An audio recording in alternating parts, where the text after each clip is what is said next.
¿Y eso? ¿Sabías que eres 50% más hombres que humano? Bueno, constantemente escuchamos esa recomendación de médicos, etcétera, etcétera, que te desparasites al menos cada 6 meses. Pero nunca le hacemos caso porque es como que, ¿para qué? Entonces, el día de hoy te explicaremos cuáles son los puntos de riesgo de no desparasitarte, incluso las aguas contaminadas, cómo te afectan, reciclaje, entre otras muchas cosas. Sigue viendo. El día de hoy mi equipo y yo les vamos a hablar sobre un tema muy interesante que es ¿por qué los alimentos se riegan con aguas negras o residuales? Nuestra pregunta inicial es ¿qué consecuencias genera el riego de cultivos con aguas residuales? Les voy a mencionar algunas ventajas que son la productividad agrícola y la disponibilidad del agua a un muy bajo costo. Pero las consecuencias, ¿cuáles son? Las consecuencias es que genera, estas aguas negras contienen patógenos o contaminantes que pueden traernos enfermedades a todos, tanto como a los agricultores, que son los que tienen un contacto directo, como a nosotros, que somos los que consumimos estos productos, que son como las frutas y las verduras. También un dato interesante es que esto contribuye a la emisión de gases de efecto invernadero y a la contaminación de mantos acuíferos y gases solubles. Nuestra pregunta secundaria fue, ¿por qué se riega con aguas negras? El riego de cultivos y alimentos con aguas negras es especialmente preocupante el día de hoy, ya que esto se debe a varios factores de infraestructura, también de urbanización y un manejo inadecuado de residuos. Algunas razones son el crecimiento urbano y la falta de infraestructura. También muchos agricultores, por escasez de agua, no utilizan un agua muy adecuada, por lo que esto conlleva a utilizar otro tipo de agua que viene de canales, etc.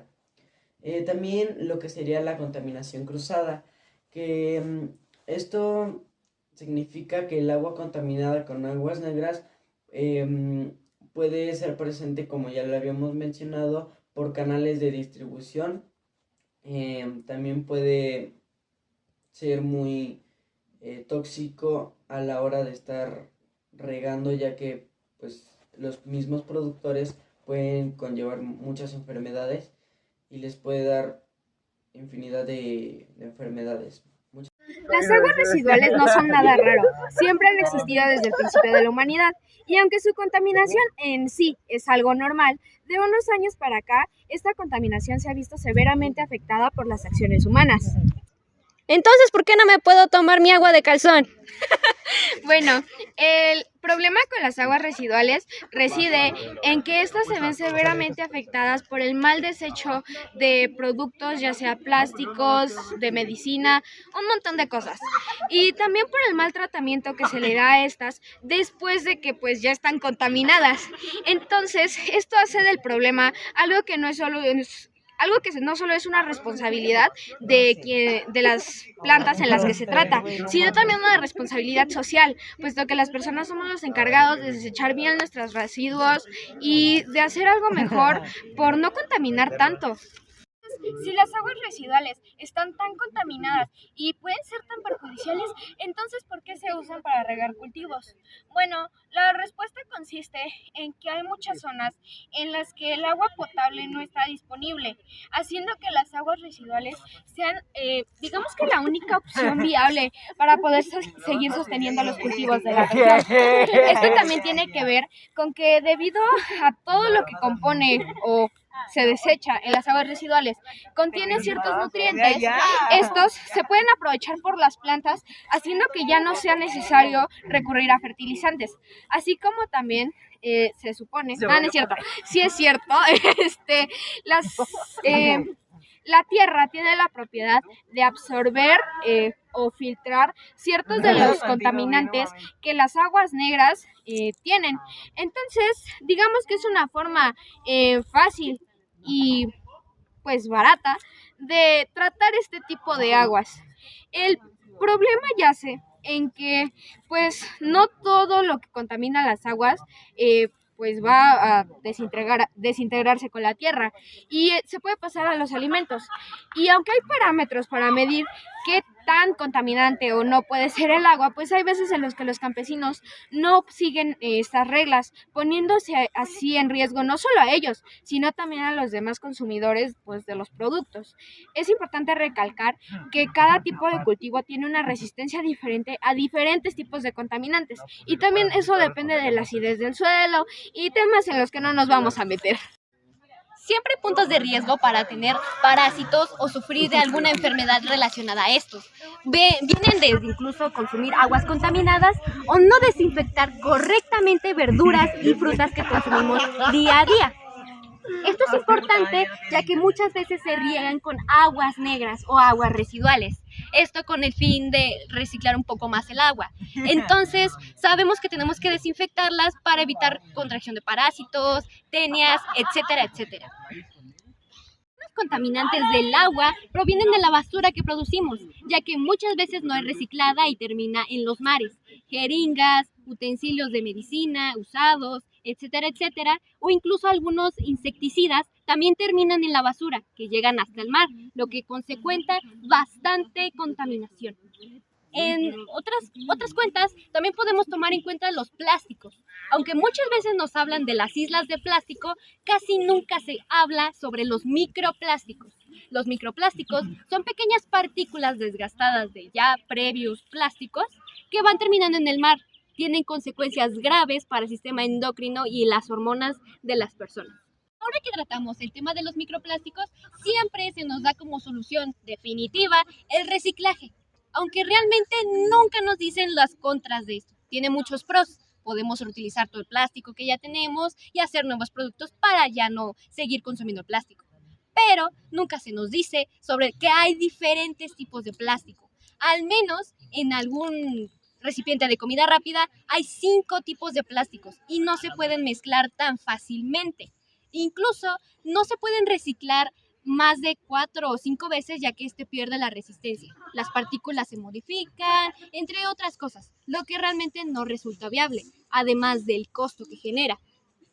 Esto debemos de tomarlo en cuenta. También las enfermedades diarreicas. Es muy importante que cuides tu salud. ¿Cómo podemos llegar a contrarrestar este problema? Primero que nada hay que hacer una reflexión de que nuestro propio bien como nuestra salud no es lo único que hay que cuidar, ya que la contaminación y la escasez del agua es un problema que al final de cuentas nos va a terminar afectando a todas y todos, sin importar nuestra edad, género o lugar de pertenencia. Se dice que el agua es vida, y sin embargo estamos enfrentando una crisis mundial que al final de cuentas afecta en nuestra supervivencia. Tal vez todo esto te parezca absurdo, pero es un problema que al pasar del tiempo va a incrementar y que en estos momentos tenemos la posibilidad de contrarrestarlo o incluso de hasta detenerlo. Nuestra situación no es del todo buena, ya que solamente el 3% del agua en todo el mundo es potable. Esto dándonos a entender que no podemos estarnos dando el lujo de estar gastando miles de litros al mes en el riego de cultivos para consumo humano o incluso hasta animal, aunque sea lo mejor para nosotros. Teniendo todo esto en cuenta, podemos como comunidad llegar a tomar en cuenta algunas de estas recomendaciones para llegar a contrarrestar nuestro problema en la salud y la escasez del agua. Como punto número 1 tenemos las medidas preventivas, donde se abarca el empezar a analizar la calidad del agua antes de utilizarla como agua de riego. También tenemos el empezar a utilizar sistemas de tratamiento de agua adecuados.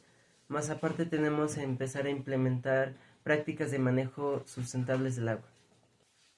Como punto número 2 tenemos las técnicas de riego de agua eficientes. Entre ellas tenemos el riego por goteo, que disminuye la cantidad de agua utilizada y disminuye la contaminación. También tenemos el riego por aspersión, que utiliza agua tratada y al igual que el otro disminuye la cantidad de agua que se utiliza. También tenemos el riego por aguas subterráneas, que disminuye la evaporación del agua y al igual que las anteriores disminuye la contaminación. Como punto número 3 tenemos el uso de aguas alternativas, como el agua de lluvia, que podemos obtenerla mediante su recolección. También tenemos el uso de aguas recicladas, que sería agua tratada y lista para utilizarla para riego de cultivo. También tenemos el agua subterránea, que solamente la podríamos utilizar en caso de que esté disponible y sea completamente segura para su uso. Como punto número 4 tenemos las prácticas agrícolas sostenibles, como la rotación del cultivo, que reduce la necesidad de agua y fertilizantes. También tenemos la implementación de cultivos resistentes a la sequía y un manejo integral de plagas y enfermedades. Como punto número 5 tenemos algunas regulaciones y normas, como por ejemplo el empezar a implementar algunas sanciones hacia infractores agrícolas. También tenemos la supervisión y el monitoreo del uso del agua. También podemos empezar a implementar algunas regulaciones y normas para el uso del agua agrícola. Como último punto tenemos la educación y capacitación hacia los agricultores, ya sea para prácticas sostenibles, uso del agua eficiente y de algunas tecnologías innovadoras. Como conclusión de este tema, podemos decir que el uso de agua residuales para regar cultivos es producto de la necesidad, pero es importante ponernos a reflexionar sobre el acceso de agua potable equitativo para todas las personas, así como plantearnos la idea de mejorar en las infraestructuras para poder potabilizar o por lo menos descontaminar un poco más estas aguas, puesto que no es solo un problema que afecte a los mismos agricultores, que son los que en más constante contacto están con estas aguas, sino también a nosotros, los mismos consumidores. Preocuparnos por nuestra salud es importante, pero también por la salud de todos en el país.